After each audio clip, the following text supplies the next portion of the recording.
Bien, buenas tardes, estimados. ¿Logran escucharme bien? ¿Logran verme bien? Y si logran ver mi pantalla. Adelante. Y a todo, Lick. Sí, perfecto. Listo, ahí estamos. Sí. Entonces, vamos a entrar hoy a la recta final antes de su prueba número 1, ¿verdad? Es cierto que vale 10 puntos y tal, pero igual hay que tratar de hacerla muy bien. Entonces, quiero comenzar con una deuda que tenía con ustedes, particularmente algunas dudas que surgieron de los ejercicios de tarea. Y quiero abrir aquí para recordar quiénes eran quienes tuvieron esas pequeñas dudas. Tengo aquí apuntado que surgieron dudas por parte de Jonathan Cruz, el primer ejercicio de Wagner, por parte de David Toro, el ejercicio 12.4, el 12.5, David Bulnes, y el 12 perdón, si dije 2, disculpas, 12.17 por parte de Jonathan Cruz. Entonces, les voy a ser franco, ya no recuerdo sus dudas, o sea, no me puse a reflexionar cuáles eran las dudas puntuales que tenían. Sí recuerdo un par de comentarios que hicieron, ¿verdad? Pero el punto es que lo voy a resolver yo ahorita y después de que lo discuta, ¿verdad? Entonces, ustedes me dicen, mi duda era esta, no quedó resuelta, o mi duda es esta, era esta, pero ya quedó resuelta, una cosa así, ¿no? Entonces, David Bulnes, ¿estás por acá? Sí, Lick. Jonathan Cruz, Tocayo, ¿estás por acá? ¿Estás? Sí, aquí estoy. Y David Toro, ¿dónde está David Toro? ¿David Toro? No está David Toro, fíjense. Ok, bueno, no pasa nada. Entonces, ¿en dónde estamos, compa? Estamos ya por abordar nuestra prueba número 1, que consta de dos grandes temas, digamos, lo que son corrientes y lo que es ley de fuerzas de Ampere, ¿no? En cuanto a corrientes, son como que varios subtemitas, ¿verdad? Que son 6 secciones, entonces son varios temitas. Y de ambos capítulos viene parte conceptual y parte práctica, ¿no? Solo que les dije esto, ténganlo muy en consideración. Del capítulo 13 de Ley de Fuerzas de Ampere viene básicamente menos, ¿verdad? Que del capítulo 12, ¿ok? Entonces es importante saldar cualquier duda que tengan de lo que ustedes han hecho. Y el objetivo principal es precisamente lo que ustedes han hecho, surgieron estas dudas. Quiero también, considero yo que es importante como que abordar algunas, aparte de las dudas que tengan, quizá algunas consideraciones que debamos fortalecer.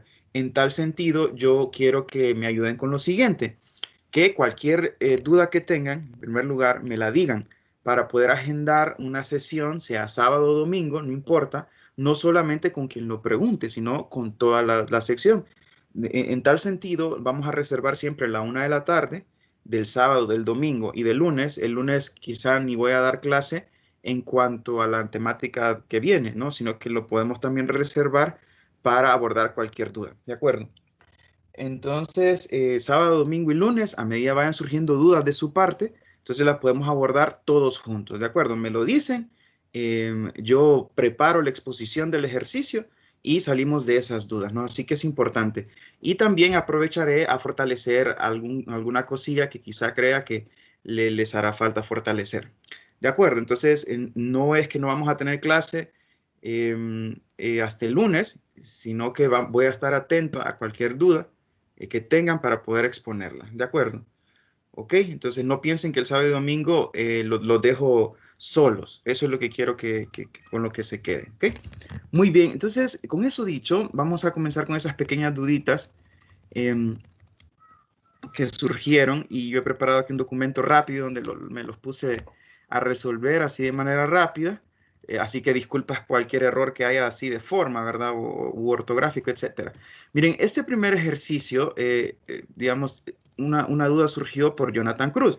Quizá ella la resolvió la duda, quizá no, pero igual lo expongo aquí a todos ustedes, ¿ok? Muy bien, dice así, en un momento dado, cierto sistema tiene una densidad de corriente dada por J, ¿verdad? J dado por esta expresión, x al cubo en x, más, aquí claramente faltan los vectores unitarios, los hats, ¿verdad? De los vectores unitarios. X unitario, Y unitario, Z unitario, siendo A una constante positiva. ¿Cuáles son las unidades de A? Bueno, entonces esa es muy sencilla, ¿verdad? Porque J se define como corriente, la magnitud de J se define como corriente por unidad de área, de tal forma que el área es la perpendicular a ese flujo, ¿no? ¿Ok? O lo pueden pensar como el flujo perpendicular a cierta área. De acuerdo, como gusten. La cosa es que sí tiene que ser perpendicular el área con el flujo. ¿De acuerdo? O, visto de otra manera, el diferencial de área que apunta perpendicular tiene que ser paralelo a J. Entonces, la cosa es que las unidades entonces son ampere, ajá, por metro cuadrado, corriente por unidad de área. ¿Ok? Eso en cuanto a la magnitud, les dije, corriente por unidad de área perpendicular, y la dirección es la dirección del flujo, eso para J, ¿no? Entonces, claramente aquí esto son coordenadas espaciales, ¿verdad? Se asumen X, Y, Z, por tanto tendría unidades de metro cúbico, ¿no? Y por otro lado, esto, unidades de metro cúbico que está aquí, ajá, en SI, por la unidad de A, ¿no? Esto aquí lo he puesto como unidad, ¿verdad? O sea, unidad de A, no es que esto sea amperio, esto es la unidad de A multiplicado por metro cúbico, eso tiene que ser, dar a la unidad de J, que sería, este sí es amperio, ¿verdad? Por eso no le he puesto estos paréntesis cuadrados, amperio por metro cuadrado, que ya sabemos que esa es la unidad de J. Por tanto, pues despejando aquí para las unidades de A, quedaría amperio por metros a la 5, ¿no? Entonces, así de sencillo. Eso en cuanto al inciso A. En cuanto al inciso B, dice cuál es en ese instante, la razón de cambio de la densidad de carga en el punto 2 menos 1, 4. Entonces, razón de cambio de la densidad de carga. Bueno, pues se nos viene a la mente, ¿verdad? Dado J, la ecuación de continuidad, porque la ecuación de continuidad en su forma diferencial, se recuerdan que es esta, ¿no? La parcial de ρ con respecto al tiempo igual a menos el gradiente de J, ¿no? Entonces, nosotros repasaremos que la ecuación de continuidad, matemáticamente hablando, representa precisamente conservación y esta expresión matemática no solo se cumple para la carga, sino también veremos para la energía en lo que se conoce como el teorema de Poynting, ¿verdad? En su forma diferencial tiene una forma idéntica o también para la conservación de la cantidad de movimiento, que en ese contexto, entonces, lo que representa el flujo de cantidad de movimiento es lo que se conoce como el tensor de estrés de Maxwell. Aquí el flujo el flujo de carga, de hecho es una densidad de flujo de carga, ¿verdad? Porque es carga por unidad de tiempo, por unidad de área. Entonces, cantidad análoga es el vector de Poynting, que es energía por unidad de tiempo, por unidad de área. Y la otra cantidad análoga en el contexto del momento es el tensor de estrés de Maxwell, que sería momento por unidad de tiempo. A ver, sí, el flujo de momento, decimos, ¿verdad? La densidad de flujo de momento, la densidad de flujo de carga, la densidad de flujo de energía. De acuerdo. Entonces es lo mismo, es equivalente, solo que son cantidades físicas diferentes, pero matemáticamente, entonces se nos tiene que venir a la mente esto, la derivada temporal de algo igual a menos la divergencia de otro vector por ahí. Entonces aquí miran si no hay flujo de carga, ¿verdad? A través de algún volumen particular, entonces esto es cero y por tanto la carga dentro del volumen de control se mantiene constante porque la derivada de una constante es cero, así que ρ tiene que permanecer constante en el tiempo, ¿verdad? Aunque puede ser no uniforme, puede depender de coordenadas espaciales. Pero bueno, no quiero desviarme más y solo pues lo que quiero recalcar es que esta es nuestra incógnita y es fácil entonces encontrar cómo cambia la densidad, es lo que nos piden, la razón de cambio en la densidad de carga, ¿verdad? Encontrando el gradiente de J, ¿no? El negativo del gradiente de J. Y como ya lo tenemos, ya tenemos J, está dado, entonces bastará, digamos, tomar el producto punto de esto, pues que son derivadas, ¿no? Entonces, la suma de las derivadas espaciales en cada una de las direcciones correspondientes, x, y, z, ¿cierto? Entonces aquí quedaría simplemente 3x cuadrado más 3y cuadrado más 3z cuadrado multiplicado por A. Entonces eso es para todo punto, ¿no? O sea, entiéndase, así varía entonces en el tiempo, la derivada temporal de ρ es igual a esto, ¿no? O sea, queda dependiendo también del espacio.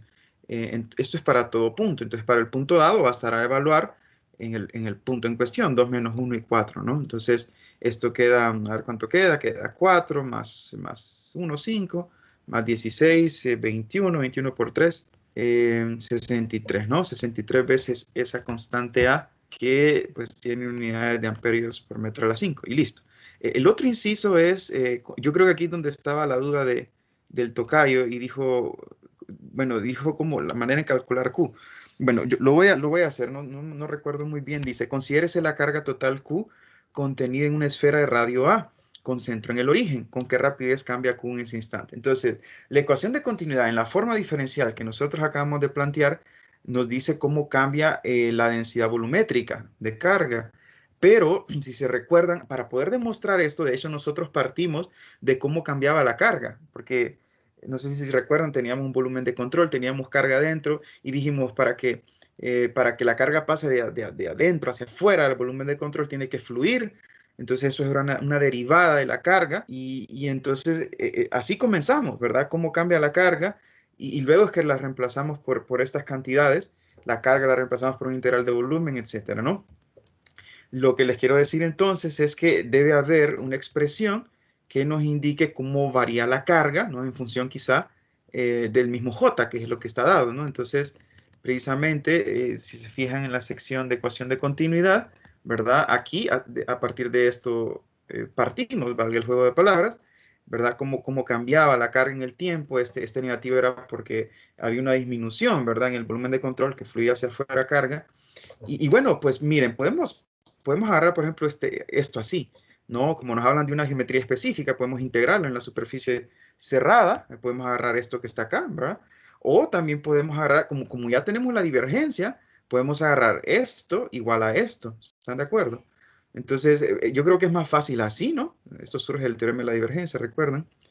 Es más fácil de esta manera porque ya tenemos la divergencia y este integral lo que integramos es un escalar, ¿no? Entonces, pues yo en particular lo he hecho así, ustedes pudieron haberlo hecho de esta manera también sin problema para encontrar cómo cambia la carga en el tiempo, ¿no? Y bueno, yo consideré entonces la segunda forma, ¿no? Que lo he puesto aquí y esto pues no es más que integrar lo que teníamos arriba, ¿no? Esto que está acá. ¿De acuerdo? Y hay un negativo, entonces eso queda positivo. Entonces, el diferencial de volumen, pues en esféricas, convenientemente por la geometría dada, sería r cuadrado sin teta de r teta de phi. Y lo otro es que nos va a quedar un integrando en cartesianas y un elemento diferencial en esféricas. Conviene cambiar uno o el otro. Pues conviene cambiar esto que está aquí, el integrando, ¿verdad? A esféricas, porque la integración va a ser en una geometría esférica. Entonces no nos vamos a poner a integrar una esfera con coordenadas cartesianas. Así que ya está fácil de identificar que esto es r cuadrado. Entonces de aquí que al poner el elemento diferencial aquí de volumen, nada más teníamos que integrar esto, ¿no? Esto es r cuadrado. Y ya, ¿no? Esto es r cuadrado y multiplicado por este r cuadrado queda r a la 4. La integral aquí está muy sencilla porque en fin no depende de nada, entonces se queda 2pi, quedaría 6pi y después en teta, que esté bien conocida también, la integral de 0 a pi del seno de teta, recuerdo, creo que es 2, yo creo que sí, entonces multiplicado por 6, entonces da 12. Y aquí quedaría r a la 4, que integrando sería r a la 5 sobre 5. Entonces aquí sale un quinto y aquí a las 5, ¿de acuerdo? Entonces, eso es como cambia la carga en el tiempo, ¿no? La carga que está en el volumen, ¿ok? Y más nada, ¿verdad? Aquí es una cantidad escalar, por supuesto. Ahora sí, quiero que me diga el tocayo. Claramente aquí hay una disminución, ¿verdad? Jonathan, ¿cuál es la duda específica? Tratar de recordarme un poquito. Gracias. Fíjese que la duda era que, más bien yo creía que se hacía de otra manera, poniendo un diferencial de área, pero después me di cuenta que así era como usted lo había hecho con la ecuación de continuidad. Ah, ya. Querías hacerlo como que en base a alguna definición. Sí, alguna área y todo el pedo, porque y todo el asunto. Ok. Ok, pero ¿por qué no Ahí aplica la manera en que lo pensaste? ¿mande? ¿Por qué no aplica la manera en que lo pensaste vos? esa forma que dijiste? ¿Por qué no aplica? ¿Por qué no se puede hacer Es así? que, no- ¿Perdón? es que tendría que pensar en un área, pero no era necesario, porque ya Ujú. tenía J, entonces solo tenía que encontrar la divergencia. No, pero también, como te dije, vos podés usar esto aquí, vos, así, como está. Puedes usar esta, puedes plantear el diferencial de área, que sería en la dirección radial, que sería entonces a ver, la dirección radial quedaría r seno de teta de phi, por r sería r cuadrado seno de teta de phi, e integrarlo, ¿verdad? De 0 a pi y de 0 a 2 pi en teta y en phi respectivamente. Entonces eso te tiene que quedar lo mismo, ¿no? Porque matemáticamente es lo mismo que hacer esto. ¿Estás de acuerdo? Pero en el B o en el C. ¿Cómo? En el B Para o en el C. encontrar, no, en el C, para encontrar esta tasa. Ah, sí. No, y yo ¿Sí? decía en el B hacer eso. Ah, en el Entonces, inciso B. Ah, ajá, ya te entendí. En el inciso B, que era, ¿cuál es necesariamente la razón de cambio de la densidad de carga? Ya, la ajá. ecuación de continuidad te lo da directo, ¿sí? La ecuación de continuidad te lo da directo. Y vos pretendías hacerlo de otra manera, eso es lo que entiendo. Sí, Abordando la sí, por eso definición estaba de error. perdido. Ya comprendo, comprendo. Ok, perfecto. Bueno, pues listo. Igual, si partir de una definición, déjame decirte que tiene que funcionar. Ah, pero ya te comprendí. No te habían dicho que era una esfera, por ejemplo, ¿verdad? De acuerdo. Entonces vos te imaginaste y No, entonces qué. ¿Ah? en el Eso B, o sea, en el B porque no decía qué cosa era, solo es decía que era un correcto, sistema. es correcto, es correcto. Ya te comprendí. Bueno, listo, ya quedó claro. Vamos con el otro, compas, el ejercicio 12.4. Carlos Martín, ¿estás por ahí? Philly, Claro, no, solo quería. Estaba probando. Miren, este ejercicio 12.4, David Toro. Ya entró David Toro. Buenas, ingeniero. Hola, David. Bueno, tratemos de ver lo que hice yo y luego ver si tenés duda, ¿ok? Una esfera dieléctrica de radio está polarizada uniformemente. Miren, uniforme, ¿recuerdan lo que uniforme significa? No tiene que ver con tiempo, tiene que ver con espacio. Entonces, uniformemente es que no cambia con coordenadas espaciales, digamos, ¿ok? Sino que es precisamente uniforme. Se le hace girar alrededor de uno de sus diámetros paralelo a P. Entonces, pueden imaginarse que está girando alrededor de un eje que pasa por su centro, ¿verdad? De acuerdo. O sea, podría ser, pueden pensarlo desde ya, escoger ese como el eje Z. El punto es que la polarización lleva a esa dirección también, porque dice que gira alrededor de uno de sus diámetros paralelo a P. O sea que tanto P como el eje, que puede ser Z, ¿no? Entonces son paralelos, ¿ok? O sea, P lleva la dirección en Z, podríamos irlo pensando. Y a una velocidad angular omega. Suponiendo que la rotación no afecta a P, encontrar las corrientes. Muy bien, entonces, vamos, que ahí está con un poquito, así que un tanto ambiguo, ¿verdad? Las corrientes, pero ¿qué corrientes? Entonces, en la misma línea que hemos venido practicando, los ejercicios anteriores, digamos, por ejemplo, el 12.3, habíamos encontrado K o J que nos pedían, de acuerdo. Entonces, podemos pensar que eso es lo que se refiere a Wagner, encontrar las densidades de corriente. Bueno, lo demás es solo una vez que se encuentran, entonces después graficar y no sé qué más, ¿verdad? O encontrar la corriente total si tenemos las distribuciones. Muy bien, entonces vamos a ver esto. Recordemos un poquito, sin tener miedo a los términos. ¿Qué cosa es polarización? Miren, la polarización, si se recuerdan, es lo que caracteriza a la materia bajo la presencia de un campo eléctrico. ¿Se recuerda? Entonces, si yo tengo una esfera dieléctrica y está sujeta o está dentro o de un campo eléctrico, entonces, ¿qué es lo que va a ocurrir? Van a haber fuerzas actuando, recuerden, en los átomos, que clásicamente se pueden percibir como núcleos positivos rodeados de nubes de electrones. Entonces, porque va a haber un campo eléctrico y eso es carga, entonces va a haber una fuerza Entonces lo que va a existir es una redistribución de las cargas de tal manera que se crean pequeños dipolos, ¿verdad? Bueno, puede ser que ya existan pequeños dipolos, ¿verdad? Cuando hablamos de moléculas polares o no polares, o puede ser que no. En todo caso, existan o no, quedan, digamos, se alinean con el campo eléctrico y la suma neta, la suma vectorial, pues resulta algo no nulo, ¿verdad? Porque puede ser que una molécula o un material tenga eh, ya dipolos creados, pero que la suma vectorial sea cero. Entonces, lo que hace un campo eléctrico es polarizar, precisamente, polarizar, que los dipolos se alineen y entonces ya exista un efecto neto, ¿no? Entonces, ese efecto neto es lo que conocemos como vector de polarización, ¿no? ¿De acuerdo? Entonces, eso por un lado, pero hay otra manera de describir los efectos, si se recuerdan, y no es con este vector, sino que es como una redistribución macroscópica sintetizada en dos distribuciones, una densidad de carga superficial y una densidad de carga volumétrica. O sea, hay una distribución volumétrica dentro del material dieléctrico y una distribución superficial de carga. Y como es carga del material, no es carga que le pusimos o que podamos manipular en un buen grado, entonces le decimos a eso carga intrínseca o ligada o bounded, ¿verdad? En inglés. Y todos esos términos que ustedes, o latente, todos esos términos que ustedes ya conocen. Solo les estoy recordando lo del vector de polarización.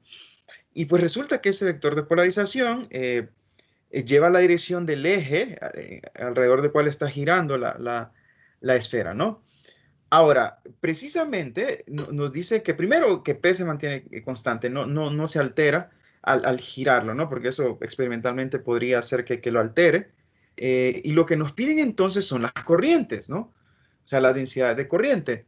Y bueno, ¿cómo podríamos, si estaba girando a una velocidad angular, claramente, si como existe polarización, es como decir que existe sigma sub B, ajá, la densidad superficial de carga ligada, y ρ sub B, la densidad volumétrica de carga ligada. Entonces, si esas, como vimos en los ejercicios anteriores, si eso se pone en movimiento, comienza a girar, lo que vamos a obtener son, por definición, corrientes. ¿Estamos? Entonces, el enfoque es este. Si tengo entonces polarización, entonces tengo densidades y como se están moviendo, entonces voy a tener corrientes. Así de sencillo, ¿no? Ahora, ¿qué es lo que necesito yo? Dadas hablar de polarización es como, puedo calcular las densidades, si se recuerdan, ¿ok? Por ejemplo, la densidad superficial de carga ligada, si no estoy mal, es el vector de polarización punto el vector normal a la superficie donde está dicha carga. Y la densidad de carga volumétrica, acuérdense, ρ sub B es igual al negativo de la divergencia del vector de polarización, ¿no? Eso lo vieron en electrostática en materia, en ese capítulo. El punto es que como tengo esas cargas, esas distribuciones, y están girando, entonces puedo encontrar perfectamente las distribuciones de corriente. Es más, en el ejercicio 12.3, no sé si ustedes se recuerdan, precisamente era un caso bastante similar, el que hicimos de una esfera, solo que aquí teníamos una carga total Q, ¿se recuerdan? O sea, en este caso, ¿cuál era la diferencia? Que teníamos una esfera eléctricamente neutra en la que le poníamos una carga Q, pero en este caso no le estamos poniendo carga, sino que por la polarización surgen distribuciones de carga, cuya suma, como sabemos, al integrar en la superficie y en el volumen, resulta cero, porque la materia es neutra, ¿cierto? Eléctricamente. Entonces, en el 12.13, lo único es que ya nos estaban diciendo que había una carga, ¿no? Y en este caso, porque hay una polarización, entonces, digamos, ocurre o se distribuye la carga de tal manera que tenemos distribuciones de carga. Y en esencia, ahora recuerdo la pregunta entonces del compañero, es si se parecía al ejercicio. Se parece muchísimo, solo que aquí lo que tenemos que encontrar son las distribuciones de carga, en primer lugar, y luego hacer lo mismo que hicimos en el 12.3, ¿no? Entonces, en tal sentido, creo que será la duda del compañero, la polarización, les pongo aquí, da lugar a densidades ligadas de carga. Esto lo pueden ver en las ecuaciones 17 y 18. La volumétrica, como les dije, es menos, o sea, se entiende el enfoque, se entiende la estrategia, ¿verdad? Encontrar las densidades y a partir de ellas encontrar las corrientes. ¿De qué manera? Bueno, de la misma manera como habíamos procedido, ¿no? Si tengo la velocidad en que se mueven, esa distribución, digamos, puede ser promedio, puede ser en cualquier punto del espacio, como lo hicimos en 12.3. Entonces podemos utilizar 12.7, ¿se recuerdan? Que sería la densidad de carga por la velocidad, ¿no? O también podría ser, creo que estaba aquí la otra expresión, esta que está acá, ¿no? Rho por V. Ahora, ¿cómo encontramos rho y cómo encontramos sigma? Aquí, ¿cómo encontramos rho y cómo encontramos sigma? Pues bueno, si nos dan la polarización, entonces podemos encontrar eso y después encontrar el vector velocidad. ¿De acuerdo? Compañero Toro, ¿estás de acuerdo? Sí, ingeniero. Perfecto. Entonces, con eso dicho, si yo pretendo encontrar, de hecho, este es un ejercicio clásico cuando ustedes vieron electrostática en materia. Ya lo tuvieron que haber hecho, estos resultados ya los tuvieron que haber, los tienen que tener en mente, de hecho, que si tenemos una polarización uniforme, entonces aquí la densidad volumétrica de corriente, de carga ligada, mejor dicho, va a ser cero, ¿verdad? ¿Por qué? Porque esta polarización es independiente de coordenadas espaciales y como este es un operador espacial, entonces eso va a ser cero, esas derivadas, ¿no? ¿Verdad? Entonces eso va a ser cero. Por otro lado, para encontrar la densidad de carga superficial ligada, es P.N, es positiva aquí. Ahora, N, ¿cuál es? Fíjense, aquí N. ¿De qué superficie estamos hablando? Pues bueno, estamos hablando de la superficie de la esfera dieléctrica. Entonces, N tiene que necesariamente apuntar en la dirección radial, ¿no? En la dirección radial, o sea, en R unitario. Y el vector de polarización, aquí es lo interesante, como es uniforme, ¿verdad? Como es uniforme, entonces le voy a poner una magnitud P sub 0, que no dependa de coordenadas espaciales. ¿Y en qué dirección? Aquí es donde viene lo importante. Les había dicho preliminarmente que la dirección tiene que ser paralela a uno de los, al eje alrededor del cual gira, que podemos llamarle Z, como lo hemos hecho con esferas. Por tanto, puedo poner P sub 0 en Z. P sub 0, Z unitario, sin miedo, ¿verdad? Sin miedo. Y con eso, entonces lo que tendría P sub 0, Z unitario en R unitario, ¿de acuerdo? Eh, Muy bien, entonces ya tenemos, casi que tenemos sigma sub b.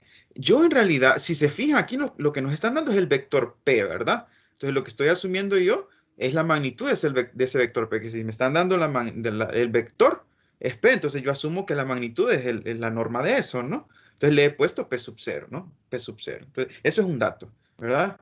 Entonces, ahora, explicitando me va a servir, quizá conviene, porque al final me lo preguntan, así como que graficar el resultado contra las coordenadas apropiadas, y de acuerdo a la geometría he elegido coordenadas esféricas. Entonces, este z.r, para explicitarlo en coordenadas esféricas, porque z no es una coordenada esférica, no es un vector del sistema de coordenadas esférico. Entonces, z.r, recuerdan que es la magnitud del primer vector, que es 1, por la magnitud del segundo, que es 1, por el coseno del ángulo entre ellos. Y si z apunta hacia arriba y r apunta en la dirección radial, precisamente el ángulo es el ángulo con latitud, el ángulo entre ellos. ¿Están de acuerdo? Algo que ustedes bien conocen. Por tanto, esta densidad ligada sería P sub 0 por el coseno del ángulo con latitud esférica, ¿no? Entonces, de aquí vemos que no hay corriente, no hay densidad volumétrica de corriente ligada, que sería 0. Repito, este resultado ya debe ser conocido por ustedes, pero sí hay superficial, ¿no? Y entonces sería sigma sub b, que es la carga ligada, multiplicado por el vector velocidad. Y lo demás es historia, porque el vector velocidad, pues esta ecuación ya la conocen ustedes, ¿verdad? De la mecánica clásica, es omega cruz r, ¿no? Donde r es el vector posición que apunta del origen de coordenadas, por supuesto, hacia cualquier punto, en este caso de la esfera, ¿no? Omega, aquí hay otro detalle importante, aquí hay varios detallitos. Omega apunta en Z, porque el eje alrededor del cual gira la esfera dijimos que era Z. Si le ponemos Z a este, al de polarización tenemos que ponerle Z. O si le pusimos Z al de polarización, tenemos que ponerle Z al vector velocidad angular, ¿verdad? Si no, no estamos cumpliendo con lo que dice el enunciado, ¿no? La tasa a la que gira omega, entonces esa es constante, si no estoy mal, ahí dice que es omega, entonces es un dato también.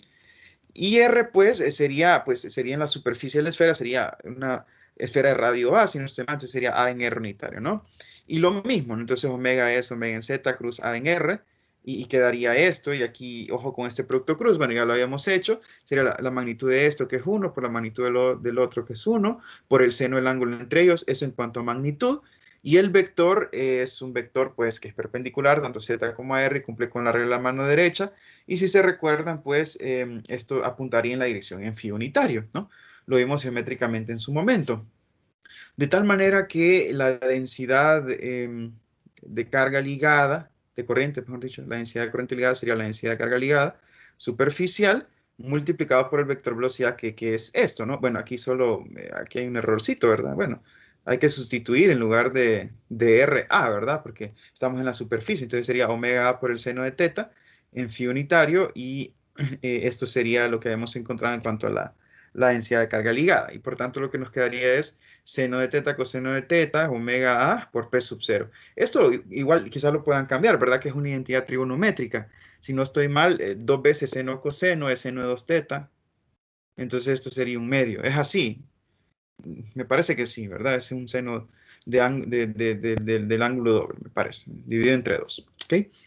Entonces eso. Entonces cuando el autor se refiere aquí graficar el resultado contra las coordenadas apropiadas, precisamente se refiere a graficar esto en función de phi, por ejemplo. Entonces, si pensamos en el seno de 2 teta, podemos nosotros afirmar que cuando estamos en el eje Z, de hecho, o sea, en el eje Z, la intersección del eje Z con la superficie, ahí no va a haber densidad de corriente, sería 0, si están de acuerdo, pero sería máximo, ¿verdad? En el seno de ¿cuánto, compa? Seno de 90, ¿verdad? Seno de 2 teta, permítanme. Precisamente voy a tratar de... El agua, compas, el agua. Aquí, solo voy a graficar. Yo creo que esto es... Lo voy a poner... Esto es una constante, compas. O sea, no pasa nada. Entonces le puedo poner precisamente coseno de teta, coseno de X. Le voy a poner por el seno de X, ¿no? Una vaina así. O sea, solo para que miremos esto, creo que entre C, voy a ponerle... Porque es el ángulo con latitud. Va from 0 to pi, ¿verdad? De acuerdo. From 0 to pi. To pi. Perdón. Entonces se mira de esta manera, ¿no? Entonces, si esto es pi, esto es pi medio, esto es pi cuartos. Entonces, en pi cuarto, 45, vamos a tener una magnitud de densidad de corriente ligada mayor, ¿verdad? Etcétera. ¿Ok? Entonces, eso sería. Compañero David, ¿resuelve eso tu duda? Sí, la verdad sí. O complementa lo que estabas pensando, ¿verdad? Porque vos sabías que tenía algo que ver, porque había una velocidad angular, entonces tal. Eso es, ¿no? Nada más como un paso adicional, encontrar las distribuciones de carga, ¿no? Que en este caso son cargas ligadas. ¿Estamos? Sí. Muy bien, perfecto. Vamos con el otro ejercicio, que el otro ejercicio es el 12.5. Este ejercicio 12.5 lo preguntó David Bulnes. David, ¿estás por aquí? Select. Perfecto. Ok, les comento un poquito sobre este ejercicio. Ok, una esfera de radio R y centro en el origen está hecha de un material isotrópico homogéneo lineal, ¿no? El potencial en la superficie se mantiene a valores dados por phi sub 0 coseno de teta, siendo phi sub 0 constante. Encontrar la densidad de corriente libre en todos los puntos en su interior. Miren, ok, ¿cuál es la diferencia? Compañero Bulnes, ¿verdad? En primer lugar, ¿cuál es la diferencia entre esta esfera y la esfera del ejercicio anterior? Que aquí tenemos solamente el potencial en la superficie. Bueno, eso es un dato, pero la diferencia más notable, y que impacta definitivamente los modelos que vamos a usar. El material conductor isotrópico. El material, correcto. El material conductor. De hecho, la de arriba también podemos considerarlo como, no nos decía que era IHL, ¿verdad? Y la verdad que no particularizamos nada sobre IHL, pero esta sí, Lo de DHL es importante, pero más importante aún es que es un conductor. Es un conductor. Y lo otro, nos dan el potencial en la superficie, ¿verdad? Entonces, encontrar la densidad de corriente libre J sub F en todos sus puntos. Entonces, uno, digamos, lo que uno puede pensar de inmediato, muy sencillo, ¿no? Bueno, esto está dado, phi sub 0 coseno de teta, claramente con la latitud 0 voy a tener phi sub 0, un valor máximo, y el potencial va a ser mínimo en 90 grados, ¿verdad? Que sería, digamos, en el plano XY, ¿no? Si ponemos el eje Z hacia arriba, ¿no? Y pues siendo ahí teta igual a 0, como acostumbramos. Entonces, el punto es que la densidad de corriente libre, ya sabemos que para un material IHL conductor viene dado por esta ley de Ohm, ¿verdad? Según Gustav Kirchhoff. Hay gente que le llama la forma microscópica, ¿no? Que no me gusta porque lo que pasa es que es más fundamental, está en términos de cantidades de campo. ¿Ok? Entonces, bueno, hay una cosa aquí, ¿verdad? Si estuviéramos en electrostática, el conductor es un volumen equipotencial, todos los puntos estarían en el mismo potencial. Eso aplica, ¿verdad? Para un material conductor, ¿se recuerdan? En presencia de campos electrostáticos. Ahora, lo que sí podemos recordar son cosas generales que conocemos muy bien, porque nosotros podemos decir, bueno, entonces lo único que necesito encontrar es la conductividad está dada, ¿no? ¿O no? No, compas, no está dada. No está dada, ¿verdad? ¿O sí? No está dada, pero sí debería estar dada, parece. Bueno, en fin, yo creo que, digamos, para ser conductor, lo que caracteriza un conductor debería estar dada la conductividad. Pero bueno, no es lo importante. Lo otro, asumiendo que esto está dado, si no, ya vamos a ver cómo lidiamos con ello, es el campo eléctrico. Entonces, ¿cómo encuentro el campo eléctrico? Entonces, uno empieza a pensar, bueno, el campo eléctrico no está dado. Lo que está dado es el potencial. Es el potencial. Y está dado el potencial en una superficie, en una región. De tal manera que nosotros podríamos decir, hey, no, hombre, el potencial lo puedo encontrar. Recordemos, la diferencia potencial está dado por esta integral de línea, si se recuerdan, ¿no? O la operación matemática inversa, digamos, es que el campo eléctrico está dado por el negativo del gradiente del potencial phi. ¿Se acuerdan? Muy bien, entonces en este caso, uno podría estar tentado, ¿verdad? A simple y sencillamente tomar el gradiente de esta función, pero está mal. ¿Por qué está mal? Bulnes, compañero Bulnes. Uno podría decir, no, voy a tomar el gradiente y la sustituyo aquí y ya quedó listo. Ajá. Sí, porque solo sería el de la superficie, no estaba en todo el Correctísimo, porque solo es una región, no es en todo el espacio. Entonces, eso nos lleva pues a un problemilla, ¿no? Sin embargo, sí es cierto que podemos ponerlo en función del gradiente de phi, J sub F, porque como que tenemos algo de phi, ¿no? Entonces, el problema ahora se reduce en cómo encontrar el gradiente de phi, o pues cómo encontrar phi y después encontrar su gradiente. Necesitamos el potencial, pero solo nos están dando el potencial en la superficie, ¿no? O sea, nos están dando como si tuviésemos una ecuación diferencial para phi, lo que nos están dando es una condición auxiliar. ¿Se acuerdan que para resolver una ecuación diferencial necesitamos condiciones auxiliares que pueden tomar digamos, el término de condición inicial en el caso de tiempo, en caso de dinámica, por ejemplo, de la evolución temporal, o puede tomar también el rol de condiciones de frontera? Entonces, este problema se asemeja más a eso. Tengo una condición de frontera, que es una condición auxiliar para poder resolver para mi potencial, pero necesitaría yo como que una ecuación diferencial que rige el comportamiento de dicha función, ¿no? Entonces, esto nos recuerda, pues, que yo puedo combinar esta expresión, no sé, esta expresión que está acá, ¿no? Y la puedo combinar con la ley de Gauss, ¿se acuerdan? La ley de Gauss que me dice que la divergencia de E es igual a ρ entre epsilon sub 0, donde ρ es la densidad volumétrica de carga. Si yo sustituyo, me va a quedar la divergencia de un gradiente. Y la divergencia de un gradiente, como el gradiente actúa en una función escalar, es el laplaciano escalar. Entonces, el laplaciano escalar de phi sería igual a menos ρ entre epsilon sub 0.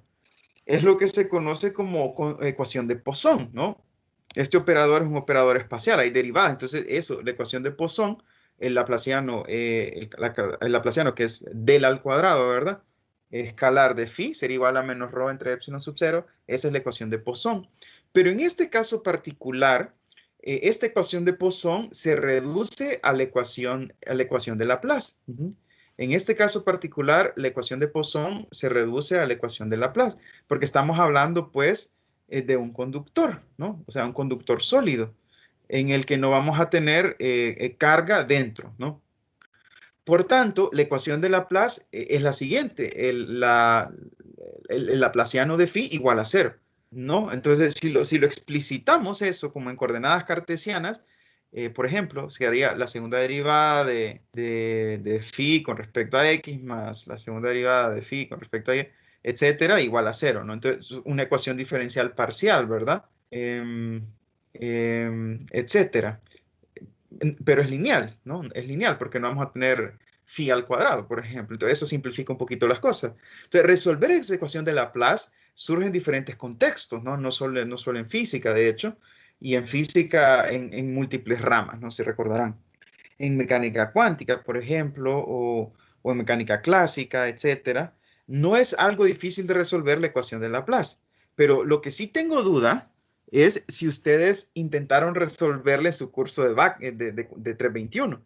Y para ser concretos, o sea, lo que tenemos que hacer entonces es resolver la ecuación de Laplace, pero es una ecuación diferencial. Entonces necesito información adicional, porque la ecuación diferencial, si la soluciono, voy a tener una solución general, pero para obtener la solución para este caso particular, entonces necesito condiciones de frontera, ¿no? Condiciones de frontera. Y en este caso, precisamente me están dando una condición de frontera. Bueno, al menos una. El punto es que para poder resolver eso, ustedes tuvieron que haber estudiado, por ejemplo, el capítulo número 11, la página 217. Se lo voy a comentar así rapidito. Aquí precisamente se estudia la ecuación de Poisson, si se recuerdan, y luego se reduce en algunos casos como esta a la ecuación de Laplace. Y eso es lo que hay que resolver, ¿verdad? Ahora, en este caso lo que tenemos es una geometría esférica. Entonces, en este capítulo, bueno, se plantean algunas metodologías para poder resolverla, la ecuación de Laplace, que puede llegar a ser un poquito complicado desde el punto de vista matemático. Pero en este caso particular, fíjense que vamos a tener una geometría, una distribución, y eso lo pueden ver del potencial en particular, que no podemos intuir que no va a tener, digamos, una relación o una dependencia, mejor dicho, en phi. No va a tener una dependencia en phi. Y si esto no tiene una dependencia en phi, si acaso estudiaron este capítulo, entonces hay una ecuación en particular. Bueno, primero se recordarán que esto se puede abordar, se puede atacar, mediante una solución en una solución que es producto de 3 funciones, ¿verdad? Cada una de esas funciones depende de una coordenada espacial X, Y o Z, ¿no? Si estamos trabajando en rectangulares, ¿no? Se recuerdan como cuando resolvieron quizá la ecuación de Schrödinger, los que llevaron física, o la ecuación de difusión de calor, etcétera, surgen estas ecuaciones diferenciales. Entonces, se propone o en teoría electromagnética también. No, ustedes todavía no han llevado, pero se propone una solución de este tipo, ¿no? Etcétera. El punto es que cuando no hay dependencia, esto en coordenadas cartesianas, pero en coordenadas esféricas también se puede intentar solucionar, y Wagner también da como que una solución en el caso de coordenadas esféricas, se fijan en la sección 11.5. Y queda así la ecuación de Laplace, un poco fea, pero hay un caso particular, un subcaso de ello, en el que si existe simetría axial, que es como el caso particular de nosotros, entonces eso se simplifica de alguna manera, ¿no? Entonces ya les muestro cuál es la expresión a la que se llega. De hecho, a ver, esta es. No. A ver, déjenme ver. Esta. A ver. Sí, esta tiene que ser. Ajá. Esta. Ok, esta. Cuando tenemos entonces simetría axial, entonces la ecuación y la solución general se se simplifica a esto que tengo acá, ¿ok? Por aquí lo debe decir. Sí, esa tiene que ser. Esta es con simetría en phi. Por aquí lo debe mencionar. A ver. Solución. Esta es la general. La forma tal. Ajá. El polinomio de Legendre. Sí, pero esta es. Aquí está, perdón, aquí está, miren. Para una situación axialmente simétrica, o sea, claramente phi no va a depender de, phi potencial, por eso algunos autores no usan phi, ¿verdad? Usan b. O sea, el potencial queda independiente de la coordenada axial phi de cilíndrica. Entonces utilizamos esta solución. Entonces, en corto, esta es la solución general, ¿no? Que es claramente una expansión en estos polinomios en coseno de teta, o sea, el argumento es el coseno de teta, pero en general puede ser cualquier argumento y se conoce como polinomios de Legendre, ¿no? Entonces es como una serie infinita, por supuesto. Pero resulta que podemos encontrar estas constantes A sub L y B sub L comúnmente al tener ciertas condiciones de frontera. Esta es la solución general y A sub L, B sub L se puede encontrar bajo ciertas condiciones de frontera, como la que nosotros nos están dando, ¿no? Entonces, en este caso particular, se puede evaluar la condición que tenemos, que phi en R igual a A, teta, sea lo que nos están dando, ¿no? Que sería phi sub 0 por el coseno de teta. ¿Están de acuerdo? Y a partir de ahí resolver. De hecho, aquí, porque ya no me quedó tiempo, bueno, desde que llevé la maestría, aquí tengo esta solución de hecho, en el que este autor, no recuerdo quién es, resuelve pues la ecuación de Laplace utilizando esa solución, ¿verdad? En términos de polinomios de Legendre. Y esto, entonces, la 34 son las condiciones de frontera, asumidas de lo que nos están dando, y después a partir de eso se encuentra que B sub L tiene que ser 0 para cumplir con ello, y A sub L tiene que ser 0 excepto para L igual a 1, y ese A sub 1 resulta esto. Y de ahí pues que el potencial, que aquí le ha puesto U, pero nosotros le llamamos phi, está dado por esta expresión, ¿no? Que surge directamente. Esto sería A sub 1, sería phi sub 0 entre A, y entonces el potencial para todo R y teta resultaría esto, ¿no? O sea, aquí sustituyendo en vez de R, Z convenientemente. Entonces lo que nos quedaría J es esto que está acá. ¿De acuerdo? ¿Ok?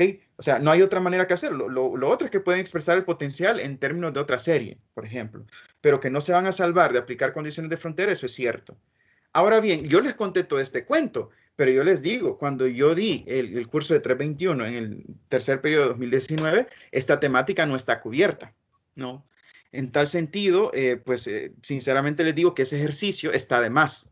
Ese ejercicio ahí está de más, ¿no? O sea, ese es un ejercicio propuesto que definitivamente está de más, ¿no? Entonces, por eso les puse que si ustedes no vieron eso, pues quizá no me entendieron ahorita, o quizá medio me entendieron, pero no van a poder hacer el ejercicio si no saben un poquito de cómo resolver la ecuación de Laplace, ¿verdad? Ingeniero, tengo una pregunta. Adelante. Este ejercicio venía en la tarea y para serle sincero, yo no sabía ni cómo hacerlo. Entonces, es correcto. Yo Les miré, digo, fíjense que venía, pero, o sea, no le entendí, pues. O sea, estaba perdido y traté de ver videos si alguien más lo había explicado y nada, entonces yo lo dejé así. Mira aquí, corrientes eléctricas, este es de capítulo, mira, el 5, ¿verdad? El 5. Sí. Sí, entonces, vamos, que estas cosas necesitan revisión, pues este documento necesita revisión. Si acaso está ahí, es que probablemente, adivinando, en el pasado se brindaba también lo que son métodos especiales que le llamamos en electrostática, que el método de las imágenes, resolver la ecuación de Laplace y tal, mediante diferentes métodos o pozón. Entonces, antes quizás se daba y por eso este número 5 se quedó ahí.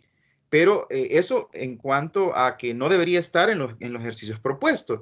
Y por otro lado, también fue error mío, porque si no estoy mal, yo también se los dejé de tarea.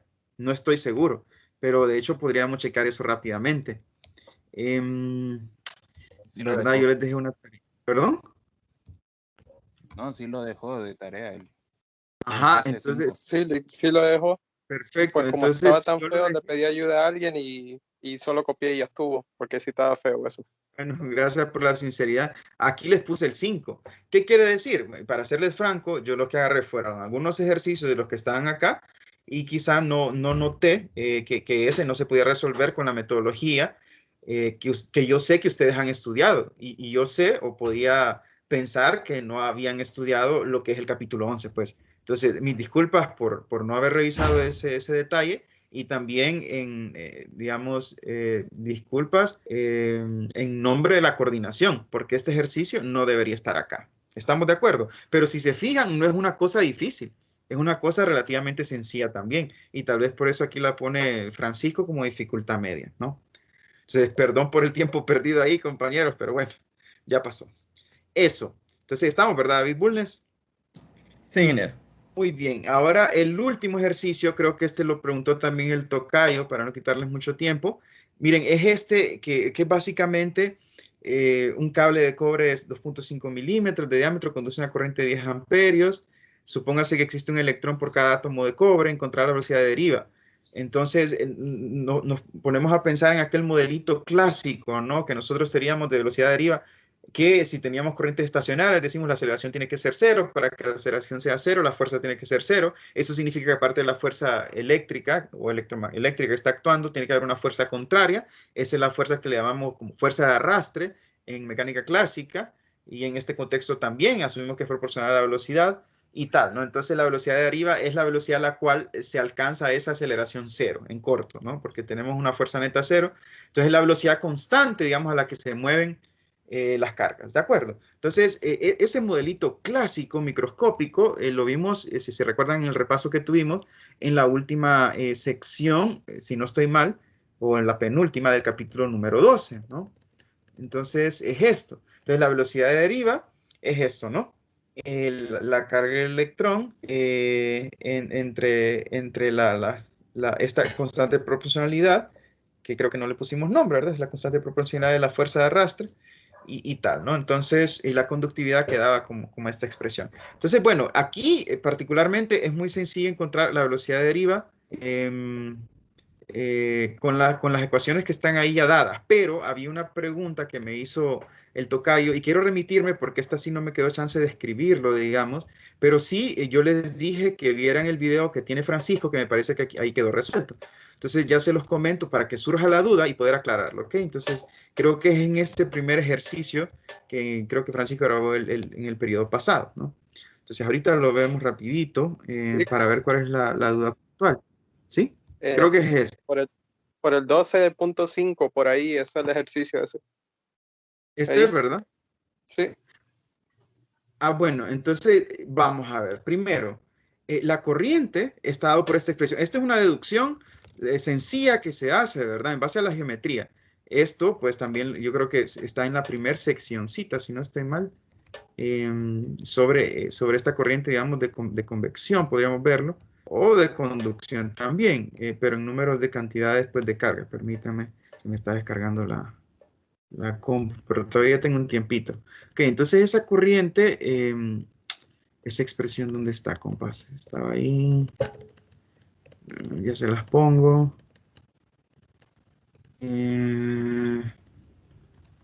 Bueno, no sé, creo que no está. No, sí, ¿dónde es que estaba esta expresión? En la primera sección, ¿verdad? Ya se las pongo, permítanme. La deducción de eso creo que está en la primerita sección. Ok, aquí está, ¿verdad? En este caso, pues, esa expresión n por delta A por B por Q se puede deducir fácil. De hecho, aquí yo creo que en el video también sale la deducción rápida. Básicamente cuando tenemos ciertas cargas atravesando, por ejemplo, un área, un conductor, lo que sea, entonces se deduce que la corriente promedio está dado por N, por Q, por el área transversal, por la velocidad de deriva, ¿no? En Bagnes también está, solo que está aquí y está un poquito desordenado, ¿no? Aquí está, ¿verdad? Ok. Entonces utilizamos esta expresión, nada más. Y la única, digamos, duda que surge ahí, si ya tengo la corriente, tengo la carga también, que son electrones, tengo el área, no la están dando directamente. Si se recuerdan de lo que acabo de leer, no sé si lo terminé de leer, lo están dando el diámetro, ¿verdad? Están dando el diámetro y como están dando el diámetro, entonces tengo indirectamente. Entonces ya tengo eso. Este n, si no estoy mal, representa una densidad. No es el número de electrones, sino que es el número de electrones, de hecho sí, es el número de electrones por unidad de volumen, ¿de acuerdo? Y en este caso, dicen que supongan un electrón por átomo de cobre, ¿verdad? El conductor es cobre. Entonces, tenemos tantos átomos por centímetro cúbico, tantos electrones por centímetro cúbico. Entonces, con esta expresioncita que se deduce fácilmente, ¿no? Entonces pueden encontrar la velocidad de deriva. Entonces, repito, esta es átomos por metro cúbico, por centímetro cúbico. Este es el área transversal. Esta es la carga, ¿no? Del electrón, que la conocemos. Y esta es la velocidad de deriva. Entonces, dado todo, excepto la velocidad de deriva, lo que nos piden es la velocidad de deriva. Pero hay otra cosita que está indirecta, creo yo. Y es precisamente n. N, que es el número de átomos. Es una densidad, ¿verdad? El número de átomos por centímetro cúbico es indirecto, porque lo que nos están dando acá es el peso atómico. Bueno, ahí solo quiero decir algo, tocayo. Eso de peso atómico, en realidad esto no se le conoce como peso atómico. Si se recuerdan un poquito de sus cursos de química, a eso más bien se le conoce, ¿saben cómo? Que alguien me diga. Nadie. Peso molecular. Atómica. Eso es lo que se conoce como masa molar, masa molar. Entonces, precisamente son 63.5 gramos por mol. Esto es lo que se conoce como masa molar, ¿de acuerdo? El punto es que, si lo quieren ver dimensionalmente, se puede resolver fácilmente dimensionalmente, sin tratar de recordarse a que era igual a masa molar y tal. Sencillo, ¿verdad?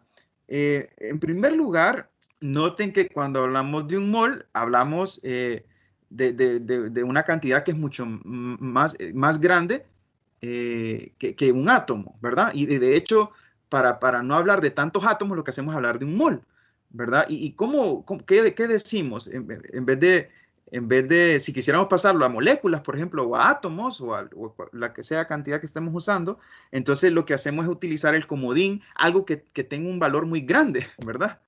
Y ese valor muy grande lo da, por ejemplo, el número de Avogadro, que ya tiene su definición. Pero el punto es que es conveniente utilizar el número de Avogadro para decir que hay 6.02 por 10 a la 23 átomos por mol de sustancia, ¿se recuerdan? ¿Okay? Entonces, si nosotros introducimos como ese factor de número de Avogadro, podemos reducir considerablemente las cantidades. Ese es el espíritu, ¿no? Entonces, lo que nosotros necesitamos es átomos por centímetro cúbico, ¿no? Entonces, si lo que me están dando es 63.5 gramos por mol, y ya sé que en un mol hay 6.02 por 10 a la 23 átomos, claramente, vamos a ver, al dividir esto sobre esto, ¿qué es lo que me daría? ¿Verdad? Así, viéndolo dimensionalmente. Primero, lo que tengo son electrones por mol, ¿verdad? O átomos por mol, en este número de Avogadro, por ejemplo. Y además tengo gramos por mol, ¿verdad? O mol por gramo, que sería el inverso. Entonces, si yo multiplico electrones por mol, lo multiplico por los mol por gramo, lo que me va a quedar es electrones por gramo. ¿Están de acuerdo? Entonces, repito, esto, electrones por mol o átomos por mol, es precisamente, me lo da el número de Avogadro. Entonces, estos electrones por mol, aquí es 6.02 por 10 a la 23 átomos o electrones por mol. Si yo multiplico eso por una cantidad que me da los moles por gramo, que precisamente sería esta cantidad, ¿verdad? Inversa, que se conoce como masa molar, lo que me quedaría es, dimensionalmente hablando, electrones por gramo. Pero yo no necesito eso. Yo lo que necesito, más bien, es electrones por metro cúbico, ¿verdad? Según la definición acá. Por tanto, lo que hace falta nada más es multiplicar eso, pues, por la densidad, ¿no? Porque la densidad sería gramos por centímetro cúbico. Y de hecho, está dado cuánto es la densidad del cobre, que sería 8.92. Aquí lo tomé mal. Entonces, lo que tengo que hacer en corto es precisamente multiplicar el número de Avogadro, si quieren lo hacemos aquí rapidito, ¿verdad? El número de Avogadro que está dado tiene la conversión entre átomos y mol, ¿verdad? Sería 6.02 por 10 a la 23, o alguien está queriendo usar mi pantalla. Ok, Entonces, repito, 6.02 por 10 a la 23, recuerden, esto es 6.02 por 10 a la 23 es el número de Avogadro, ¿verdad? Y eso está dado átomos por mol, ¿verdad? Átomos por mol. Entonces, ahora lo voy a multiplicar mol por gramo, que sería el inverso de esto, o sea, entre 63.5, ¿no? Entre 63.5. Entonces, eso me quedaría dimensionalmente en electrones por gramo. Entonces, ahora la voy a multiplicar por la densidad, que es 8.92, creo que es, según lo que está dado, hay que revisar ese valor, no estoy seguro de eso. 8.92 gramos por mol, ¿verdad? Entonces voy a multiplicar aquí por 8.92, ¿no? Entonces, esto lo que me va a dar es 8.45 por 10 a la 22 y ya no tendría átomos, digamos, ya no tendría átomos o electrones por gramo, sino que lo que tendría es electrones por centímetro cúbico, que es lo que yo pues ando buscando para n, ¿no? Entonces, aquí déjenme ver, 8.46 por 10 a la 22, mientras que aquí me quedó, sí, aproximadamente 8.46 por 10 a la 22. ¿De acuerdo? Eso sin buscar tanta definición, ¿verdad? Así de manera práctica, solo necesitamos, digamos, el número dimensionalmente correcto, la cantidad dimensionalmente correcta. Tocayo, no sé si eso responde a tu duda, me parece que por ahí iba enfocada. Hola. Sí, sí, por ahí era.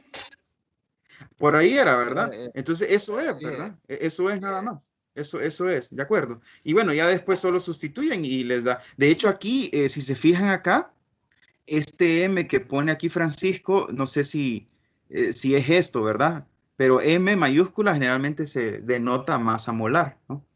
Y esta A aquí multiplica por densidad, ¿verdad? Es en esencia lo que yo acabo de hacer, ¿no? Ok, el número de Avogadro, que es este, dividido entre la masa molar, ¿verdad? Esto, o sea, el inverso de la masa molar es esto, y esto multiplicado, bueno, aquí voy a poner así, y esto, esa cantidad, la multiplicamos por la densidad, que es esta que está aquí, ¿no? 8.92 gramos por centímetro cúbico, y ya me queda algo en electrones por centímetro cúbico, que es la cantidad de N que tenemos ahí, ¿de acuerdo? Pues eso, ¿no? Eso, muy sencillo. Entonces, estimados, lo dejamos acá. Recuerden, cualquier duda, me avisan algún ejercicio y yo preparo un Zoom, perdón, un Teams para la 1 de la tarde del sábado, el domingo o del lunes, para sacarlos de cualquier duda, ¿verdad? Precisamente.